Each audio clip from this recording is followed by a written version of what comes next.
So it's all to play for still. I think so. Do you want to bet against us?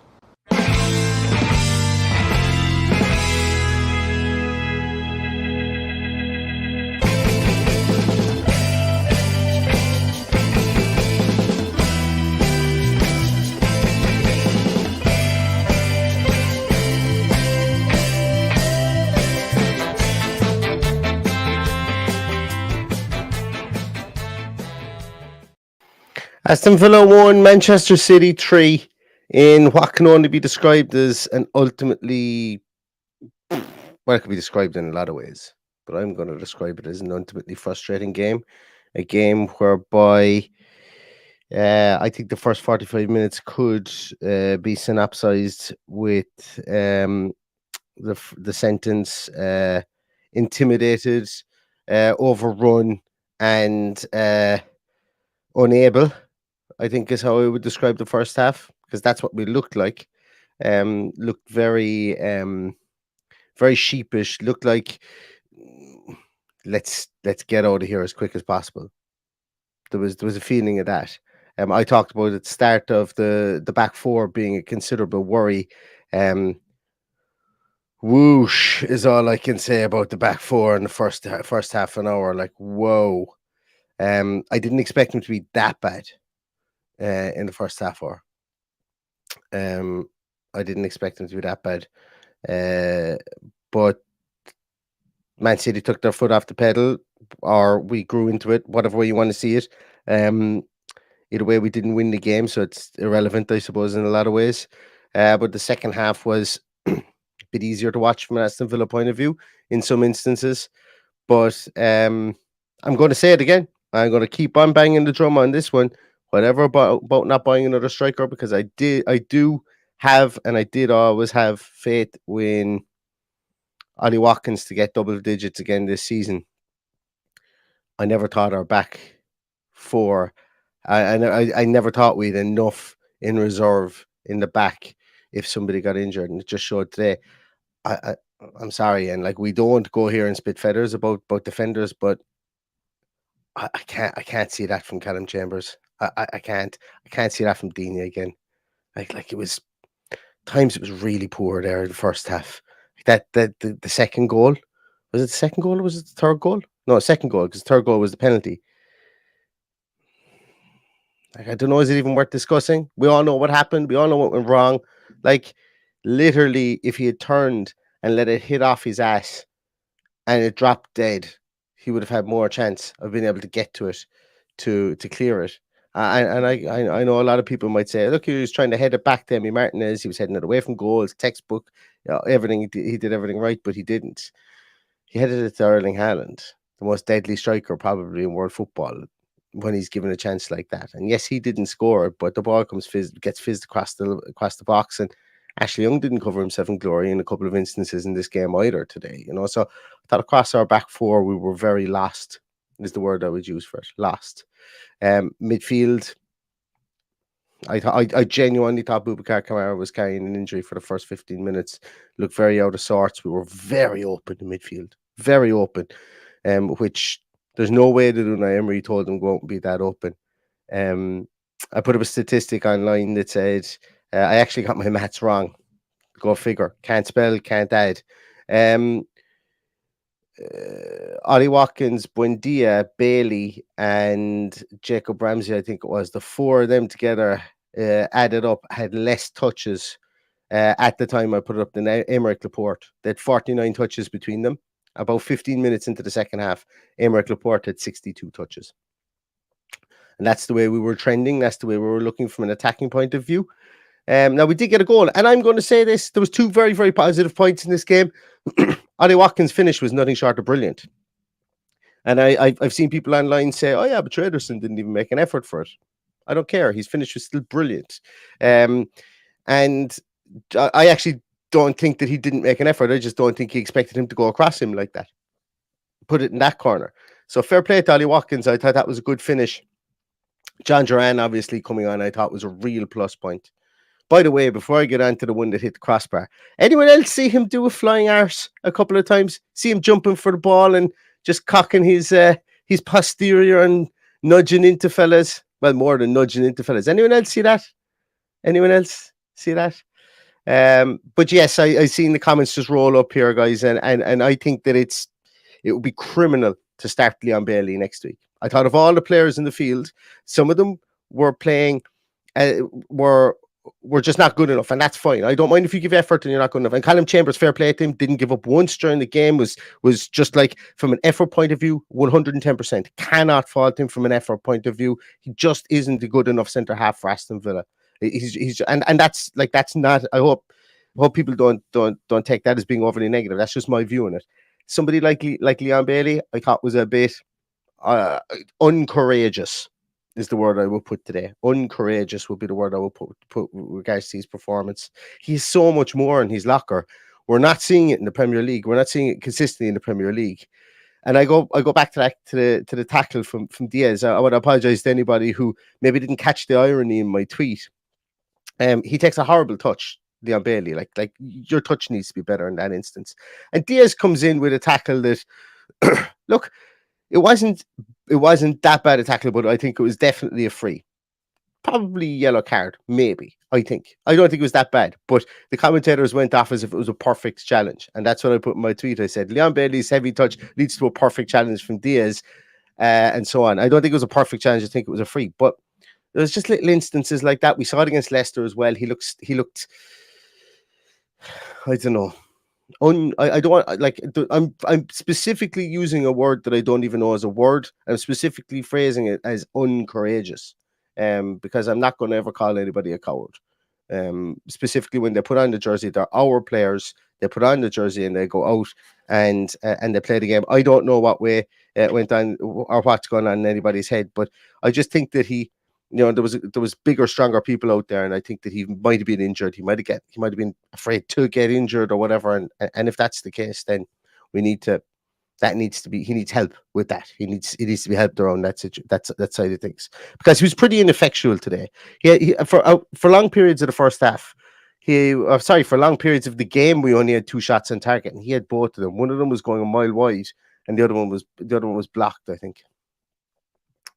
So there are definite concerns after that game. I think it's more disappointment for me because, when the team was announced at the start, I did feel our back four was going to be frail without Tyrone Mings there. And I have said and I'm going to continually hammer onto it. There is going to be open heart surgery on that back four. It's just not good enough. It's not a good enough unit. It's good enough to get us points in games. It's not a consistent enough unit. And today it was less than consistent for the full first half as well. I forgot about the penalty, Jack Grealish penalty. Look, it's a penalty. For me, it's a penalty. I know other people might disagree, and I'm not here to tell you how you should think about it, but I think it's a penalty. I think it's naive from Jacob Ramsey. He goes for 2 bites. He tried to drag him back first off, and then the second one, I don't know why he goes to try and kind of tackle him the way he did. Jack Grealish, we know Jack Grealish is going to go, like, he was clipped. Jack Grealish was going to go over, and he did, and he won a penalty, and it was a penalty for me. And look, just the way it goes. But saying that, I think the referee didn't give frees to Aston Villa players, namely Ashley Young on 1 or 2 occasions, and Douglas Luiz in around the box there in the second half. Just 2 that come to mind for me. But Man City were a different outfit today. There's a reason that the statistic is that after a loss they've scored in the 21 games that they've lost, after a loss they've scored 69 goals, 67 goals, conceded 9 or something like that. They come out and they score goals after losing, and they did that again today. I'm going to come to some of your comments there because I think Paddy might be messaging me because I forgot to send him. Is Paddy messaging me? No. Sorry guys, that's great podcasting. I thought I didn't send Paddy an invite because I know he probably going to find it very, very tough to get reception, but we'll catch him. I'll send him an invite now, but I know he's going to find it tough to get reception. And we'll catch him again after during the week. Maybe he doesn't want to talk about it. I couldn't blame him. But let's take a look at some of your comments there, guys. Matt Hanlon, thank you so much, Matt. Thank you so much. Really appreciate that as always, Matt. You're a serious contributor to the podcast. and I really appreciate everything you do. Um, So a lot of people talking about Bailey, that the Bailey maybe didn't look up for the fight today. A lot of people talking about Duran. I'm just gonna, just because this because this is John Duran. I don't know how he got into to message as quickly as he did after the game, but I felt a lot better at full time than I did at halftime. Thought McGinn steadied everything in midfield. Coutinho played well, and Duran looks about. Do you know what, John? I hadn't pre-read this comment. I just popped you up on the screen because your name is John Doran. But I actually agree with you. I agree with you. I was my I was not a nice person to be around at halftime. I was spitting feathers, and I was trying to get out of the room so I wouldn't swear as much in front of my child. I'm not usually a kind of a sweary type of guy, but I had to walk out of the room and like nearly scream into a pillow somewhere because I found it the first half. The first half I thought was like I felt embarrassed watching the first half because of how easily it happened, and that doesn't usually happen to me, and I hate that. And I usually I'm usually of the opinion of never feel embarrassed because you're not the one playing. Never be embarrassed to follow the team you're following, because at the end of the day, that team has means something to you. So never be embarrassed about something that means something to you, ever, ever, ever. But what I mean by that is that when I just felt there was a couple of moments there whereby that first half was kind of like, anybody here ever watched the X Factor back when it was in its heyday? And they'd have the blooper reel of people who came in and auditioned and were absolutely horrendous. And sometimes you'd watch it. Well, I know I used to watch it and cringe. Cringe is probably the better word I should use as opposed to embarrassment. I used to watch it, and I used to watch it like that, cringing at looking at it when I was younger and it was on. There was times I was cringing looking at some of the defending for Aston Villa today. But then the second half came, and I agree with John here. I thought McGinn did steady the ship. I thought Coutinho is looking like an impact sub that we will need throughout the course of this year. I thought he looked really good when he came on. A couple of lovely round the corner passes, lovely weighted balls. Couple of times he skipped out of it back into the center of midfield and got players got players turning, which is really good. And then obviously John Duran came on and looked really good. I thought John Duran looked like he cared. Looked like he really cared when he came on today. So fair play to him. And yeah, essentially I could finish up the podcast now because John Doran has surmised exactly how I feel about this game. I always felt that we were going to lose. I just wanted us to lose with dignity. And I think coming out of the second half, there's a case to be made that we saw changes at halftime within our setup and our system that led towards that. But the first 45 minutes is a spectacular bone of contention. I think because it was so it was so disjointed, not disjointed. It was so we were so far off the pace. That's what it looked like. It looked like Man City knew what they were going to do 4 steps ahead, and we were consistently reacting. And that's never a nice place to be. Never a nice place to be in the football field.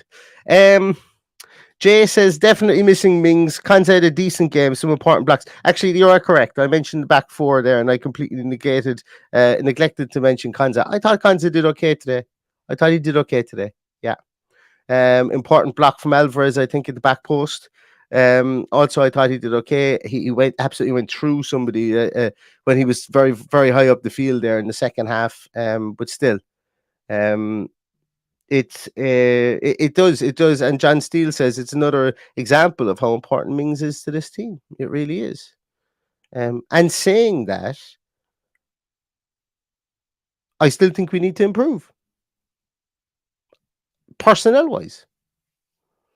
I still think we need somebody to push a Tyrone Mings or surpass him.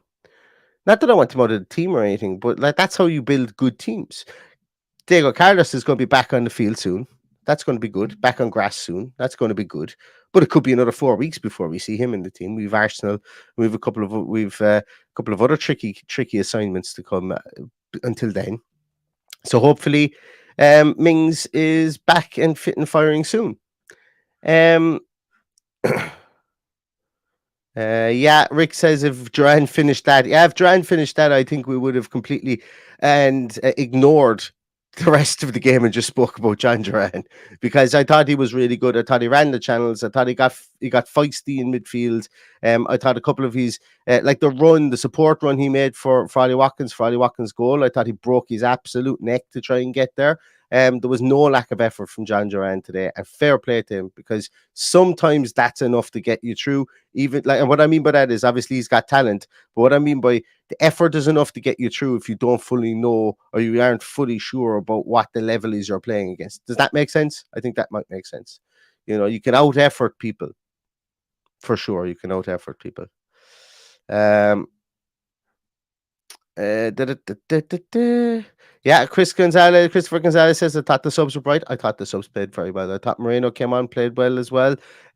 One person, actually, did he come off? Let me just check who scored. Did Jacob Ramsey play the full game?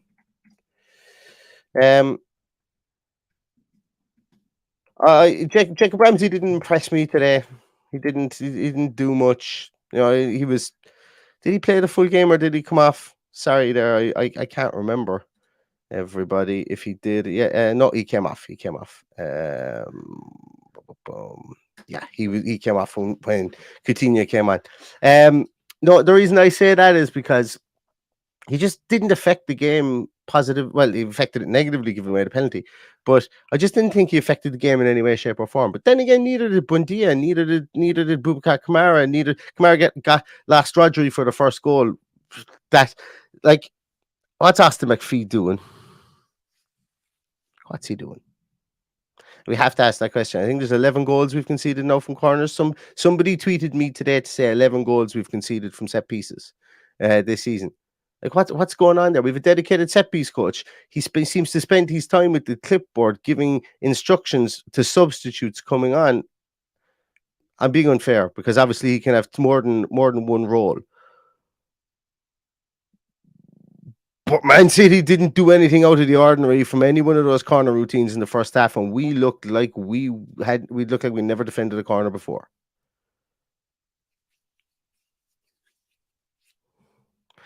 That header was a bullet. Emi Martinez, I don't think Emi Martinez takes any blame. Don't think he could kept that out. We were all flat-footed for that goal. And probably I messaged and I said that Boubacar. I tweeted and I said that Boubacar was caught rotten. Looking at it again, he was the man behind the scrum, but then again, there was nobody marking Rodri. And I know they do this, and I know Gundogan, he made himself big, so Rodri had an arc turn around to get onto it. But I just don't think it's good. I don't think it's good enough setup.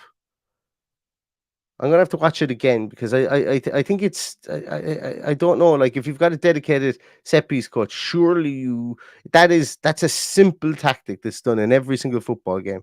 But if you've got a dedicated set piece coach, surely you have a way to set up to negate that, or even make the arc of the run further, so that it goes outside the scoring area or outside that sweet spot.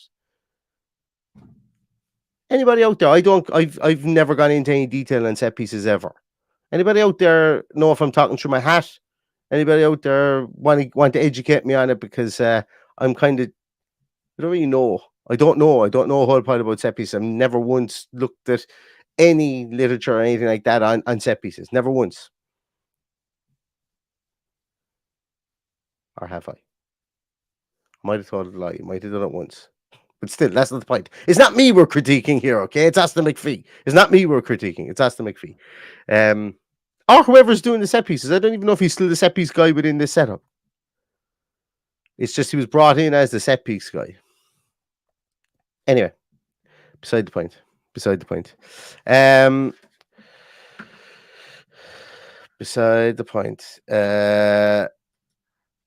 Yeah, so that's kind of my feelings on it. First half, Paddy texted me, into a group of me in the first half. He said we needed soldiers in the first half, and what we had was some passengers. And I think that's fair enough to say.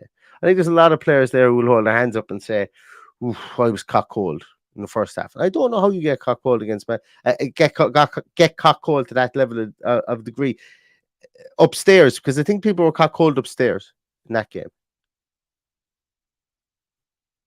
and that's difficult to coach out of players.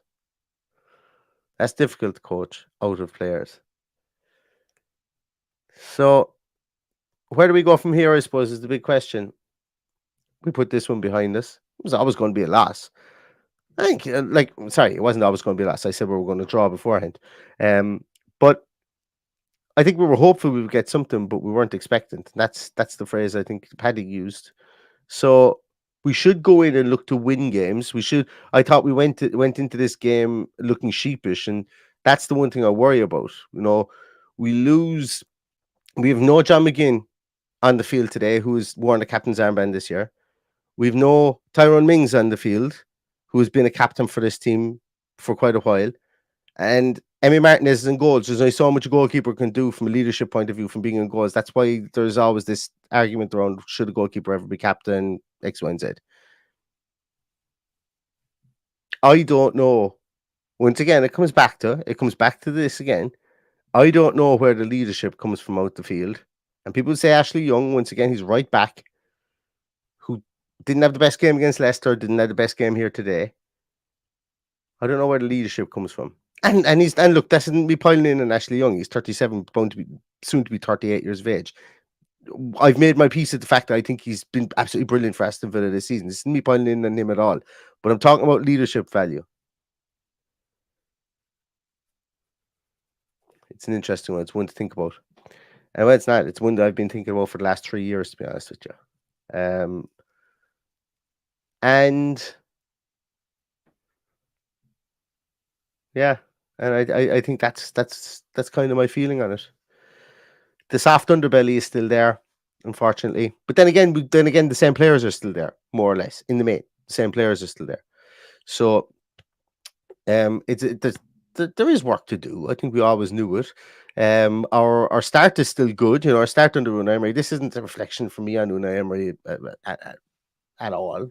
Like you can talk about him not spending money in the January window or whatever. I think that's completely.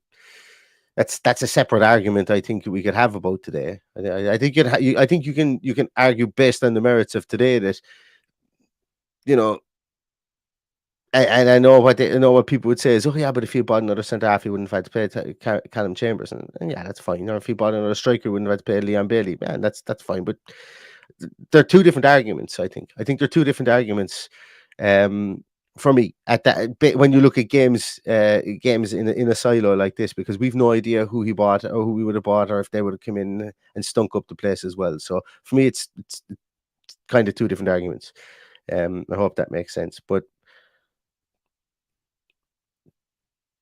like we just looked a small bit powder puff today, on the field, and that in the first half, and that's the frustrating part. That's the cringy part of it. We've done it again. We've rolled over in the first half, given ourselves a lot to do. Played a bit better in the second half, but the damage was done, and the team needs to learn from it, and the players need to learn from it too. And I am sure they will. And as Unai Emery says, games like that give you a lot more information than you had beforehand. And I'm sure he will have those that information. I'm sure he'll get what he needs from it. Like I know I'm seeing in the comments there that some people are saying that you never defend that heavily in your own half. Well, like I don't know what people expected us to do other than defend. Like we couldn't get a hold of the ball. We were completely blown out of it in midfield due to player errors and carrying one or two players in the first half, and we were, and like I don't know what more you would have expected to do. Like we were criticised against Leicester for not defending enough, and now I've seen on Twitter, and I'm not even looking. I don't even know if somebody's put in the comments. I'm not calling anybody out for this if they haven't in the comments, but I saw it in Twitter that we're defending too much against Manchester City. Like if you can't get the ball, you try and solidify, but we couldn't do anything against that team because of individual errors. Look, we could talk about this till the cows come home. It's like there is no win. There's no point in even having meaningful. I'm gonna not even call them arguments, but there's no point in debating it. We've lost 3-1, and I think everybody will agree it was poor in the first half, and the second half we looked a small bit better, kind of like the Leicester game. So anyway, I'm going to leave it at that, guys. Positives, I'm going to leave it on the positives. Positives were a great finish from Ollie Watkins. Actually, and I know I didn't come to some of your comments there because there's just a bazillion of them. I'll actually go to a few of them before. Sorry, before I leave, I do apologize. Peter Lennon says Coutinho looks hungry again. Impact player last 20 minutes. I think so too. I think he looked really good. Rob Henry, do you know what? This is a great note to come towards the end of the podcast on, as well as our season will not be defined by this match, and it absolutely won't be defined by this match. No, you're dead right. And I think I'm actually going to remind myself of that midway through the week when I start to think about the game again. But fair play, that is a really, really good way to think about it. Pete Tandy also says we won the second half. Yeah, we won the second half. You'll never sing that. That's what we can sing to Man City fans. Ba, ba, ba, ba.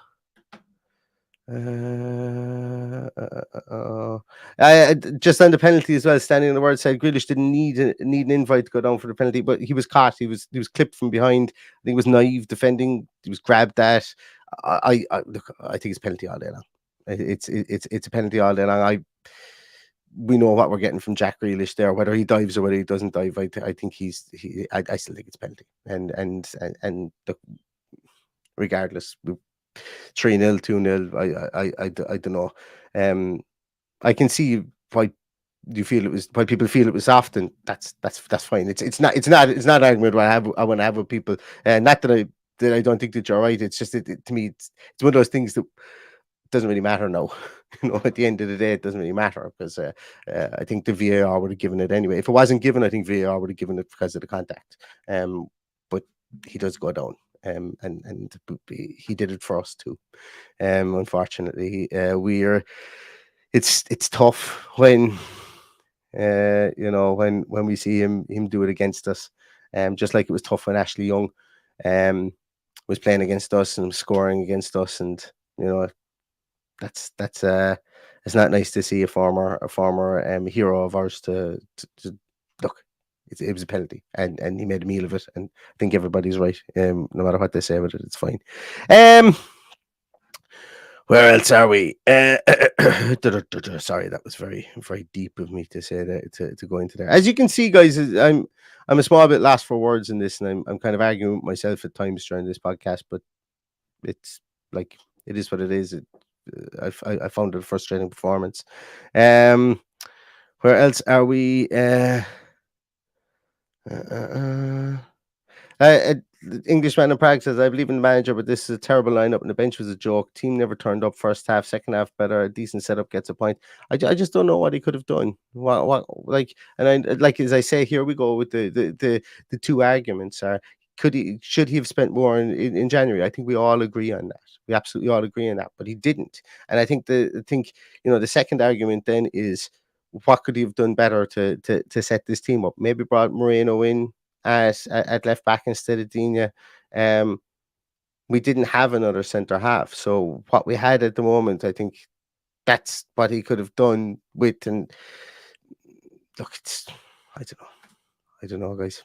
As I say, I'm not here to tell anybody how to fan or anybody that they're wrong. I'm trying to process it myself as well. So it is difficult without Paddy being here sometimes to talk to yourself for the bones of half an hour. But I'm not saying that anybody's wrong when I show up these comments. I'm just trying to process it myself. But anyway, I think I'm going to finish up because where is Paddy? Paddy is right. I don't know where's Paddy. Maybe that could have been about Paddy wasn't able to come on. I can't remember where that came from. Yeah, guys, I think I'm going to finish up there. Yes, Michael Hogan says, Neil, some of our starting players will be bench players next season. The Red Brick Palace was not built in a day. Chin up and let's all move on. Yeah, that's exactly how I feel. I think we're going to leave it at that as well, guys. That this is a game that we would have hoped to have played better in. But the first half was poor, and we march on towards Arsenal next week. This has been a particularly tough one to do. It's actually I found the Accrington at the Stevenage.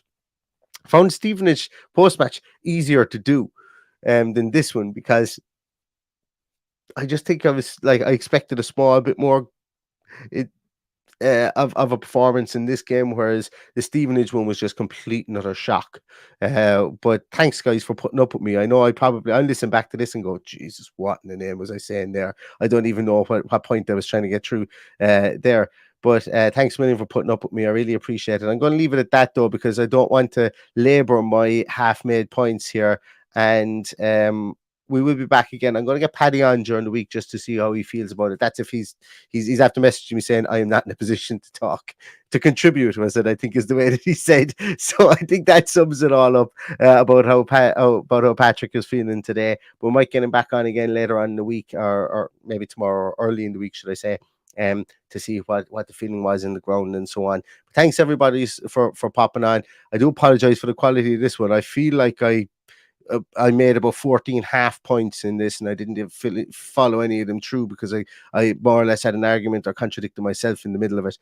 So I apologize if that was the case, but we will see you again later on in the week. Thanks a million for tuning in. Heads up, I know it's hard to say don't let it ruin your Sunday, but we move on towards the next game, and Una Emery has a lot of work to do, and he's and the team have a lot of learnings from today to try and implicate, because it doesn't get any easier next week when the league leaders roll into town. So let's hope that we have a full complement of bodies, number one, and secondly, we hope that our game planning is slightly more on point for Arsenal next week, and that we can go there and maybe try and get some points out of that game as well. So thanks very much, everybody, for watching. I do appreciate it. Stay safe, stay healthy, and all that's left to say is up the Villa.